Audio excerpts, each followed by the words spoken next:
এই যে দেখছো আমার একফালি একটুখানি একটা রান্নাঘর। এই রান্নাঘরটা কিন্তু আমার কাছে খুব প্রিয় একটি জায়গা।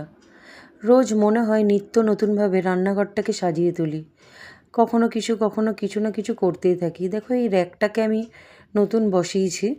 এখানে সেট করার পর সমস্ত নতুন যে আমার কন্টেনার আছে সব কটাকে কিন্তু এখানে গুছিয়ে নিয়েছি। আর যেহেতু ইউনিভার্স নতুন একটি সকাল আমাদের উপহার দিয়েছে, তো আমি সকালবেলা আমার ভগবানকে নমস্কার করে দিনটি শুরু করলাম 2 কাপ চায়ের সাথে। তো দেখো চাটাকে বসিয়ে দিয়েছি। এদিকে দেখো ছেলেও উঠে পড়েছে, আর ও না ঘুম থেকে উঠেই আমার পিছু পিছু ঘুরতে থাকে। ওর যে কি ভালো লাগে। আর এই দেখো আমার চা করছি, আর সাথে সাথে আমি একটু রান্নাঘরটাকেও পরিষ্কার করে নিচ্ছি। পরিষ্কার পরিচ্ছন্ন করে রাখতে না আমার ভীষণ ভালো লাগে। সবারই অলমোস্ট তাই, আমার তো ভীষণই ভালো লাগে। তো চাটা আমার হয়ে গেছে, এখন ছেঁকে নিয়ে ঘরে যাবার। ওই দেখো উনি উঠে গেছে, উনি জিজ্ঞেস করছে মা এটা কি ওটা কি। আর এই দেখো মুখটাকে কেমন করছে।